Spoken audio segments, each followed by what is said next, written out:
जैसे कि last video में मैंने आपको दिखाया था कि कैसे मैंने अपनी गाड़ी के टायर्स को रिप्लेस कर दिया था योकोहामा से। तो इस बात को ऑलमोस्ट 8 से 9 महीने हो गए हैं और गाड़ी के जो टायर्स है वो भी गाड़ी ऑलमोस्ट 8,500-9,000 किलोमीटर चल गई है इन 8 महीनों में।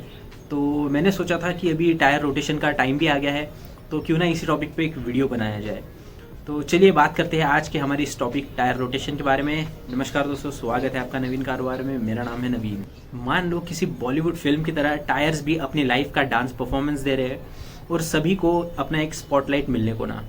तो ऐसा ही होता है टायर रोटेशन। इस वीडियो में मैं आपको क्लियर करूँगा इसके कुछ मिथ्स, कुछ फैक्ट्स और कैसे ये रोटेशन किया जाता है, किन किन गाड़ियों में अलग अलग होता है। जैसे कि फ्रंट व्हील ड्राइव में अलग होता है, रियर व्हील ड्राइव में अलग होता है, 4 व्हील ड्राइव और व्हील ड्राइव में अलग होता है सेटअप, और जो डायरेक्शनल टायर्स होते हैं उनमें ये अलग होता है। तो सभी का अलग अलग तरीका है और कैसे टायर रोटेशन किया जाता है मैं आपको विस्तार में बताऊंगा। तो सबसे पहले जानते हैं कि टायर रोटेशन क्यों इंपॉर्टेंट है। इवन तरीके से टायर का घिसाव, ऐसी बात है कि जो गाड़ी का वेट होता है वो फ्रंट की ओर ज़्यादा होता है और फ्रंट के टायर्स ही काम आते हैं ब्रेकिंग के लिए, स्टीयरिंग फीडबैक के लिए, रिस्पॉन्स के लिए या फिर ग्रिप के लिए। ये आगे के टायर थोड़ा सा ज़्यादा इंपॉर्टेंट होता है और इन पे जो वेट गिरता है वो भी थोड़ा सा ज़्यादा होता है as compared to rear wheels. तो इनका जो घिसाव है वो भी जल्दी हो जाएगा। ऐसा इसी सिचुएशन को ओवरकम करने के लिए हमको टायर रोटेशन करना चाहिए, क्योंकि टायर जब रोटेट होगा आगे का पीछे, पीछे का आगे आएगा, तभी ये चारों टायर इवन तरीके से घिसेगा।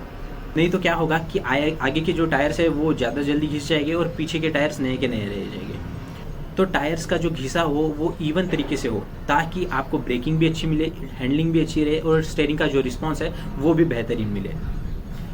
दूसरा इंपॉर्टेंस है, इससे टायर की लाइफ जो है वो बढ़ती है। देखिए, अगर हर 5 से 8,000 किलोमीटर पे टायर्स अगर इवन तरीके से घिस रहे तो आपको ऐसा नहीं होगा कि 2 टायर्स जल्दी घिस जा रहे, पिछले वाले टायर थोड़ा लेट घिस जा रहे तो 2 टायर्स जल्दी डालना पड़ेगा, फिर बाद में और 2 टायर्स अलग से।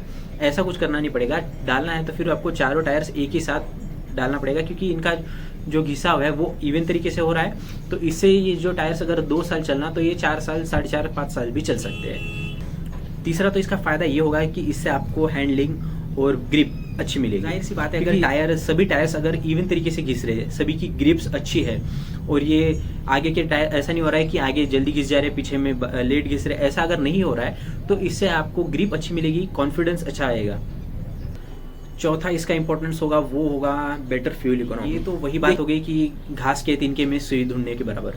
क्योंकि देखिए, अगर अनइवन तरीके से टायर्स का घिसाव हो रहा है, यानी इसका मतलब है कि रोलिंग जो रेजिस्टेंस होता है टायर घूमने के बाद, जो नीचे में फ्रिक्शन हो रहा है, तो रोलिंग रेजिस्टेंस अगर बढ़ जाएगा तो जाहिर सी बात है माइलेज थोड़ा सा ड्रॉप होगा।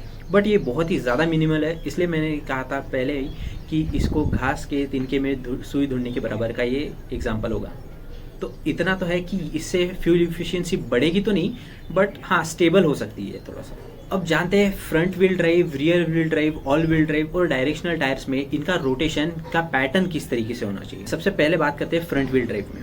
फ्रंट व्हील ड्राइव में आगे के जो टायर्स है वो सेम एज इट इज पीछे आएंगे और जो पीछे के टायर्स है वो क्रॉस डायरेक्शन में एक्सचेंज हो गए। पीछे के टायर्स एज इट इज आगे नहीं जाएंगे, सिर्फ आगे के टायर्स एज इट इज पीछे जाएंगे और पीछे के टायर्स अगर रियर का राइट, पीछे वाला आगे के फ्रंट लेफ्ट में लगेगा, वैसे ही पीछे का लेफ्ट फ्रंट के राइट में लगेगा।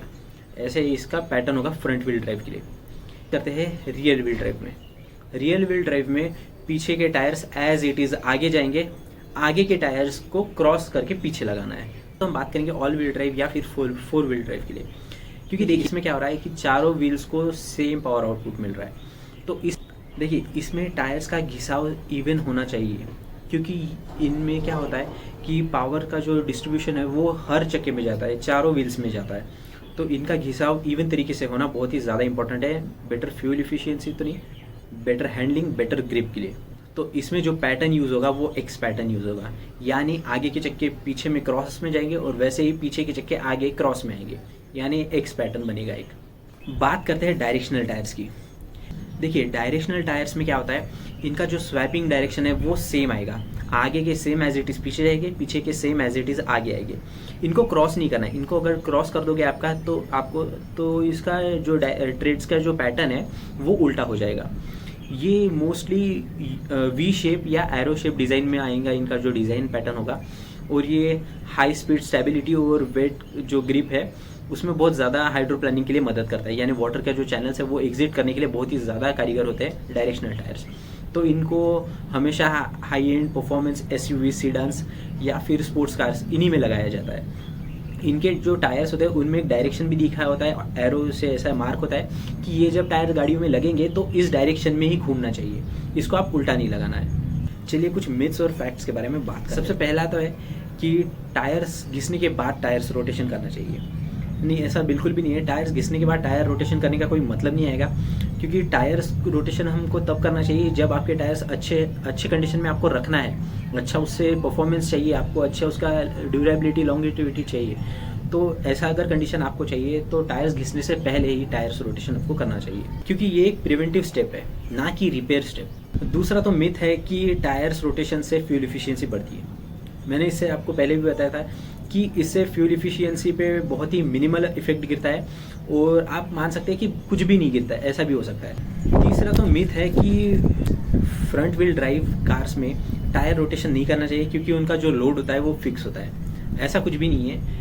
फैक्ट तो ये है कि फ्रंट व्हील ड्राइव में ही टायर रोटेशन बहुत ज़्यादा इंपॉर्टेंट है, क्योंकि जो पूरा वेट होता है वो पूरा फ्रंट की ओर होता है, ताकि रियर के टायर्स का अंडर यूज़ ना हो और आगे वाले टायर्स का ओवर यूज़ ना हो। इसीलिए फ्रंट व्हील ड्राइव में गाड़ी का जो टायर रोटेशन है वो इम्पोर्टेंट होता है।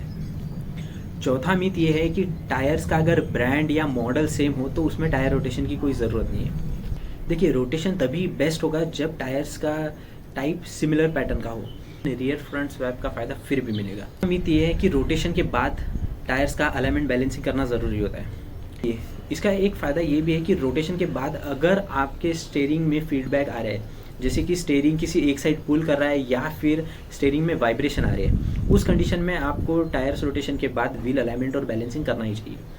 जनरली ऐसा हम लोग टायर रोटेशंस के 2 रोटेशंस के बाद तो हम अलाइनमेंट बैलेंसिंग करते ही है, बट अगर टायर रोटेट के बाद अगर आपने अलाइनमेंट बैलेंसिंग फिर भी कर लिया है तो वेल एंड गुड है। इसके बाद का मीथ है कि टायर्स रोटेशन के बाद जो टायर्स की लाइफ होती है वो पूरे नए जैसी हो जाती है, ये नए जैसे टायर्स काम करना चालू हो जाते हैं। ऐसा कुछ भी नहीं है। देखिए, रोटेशन वियर को इवन तरीके से डिस्ट्रीब्यूट करता है, ठीक है।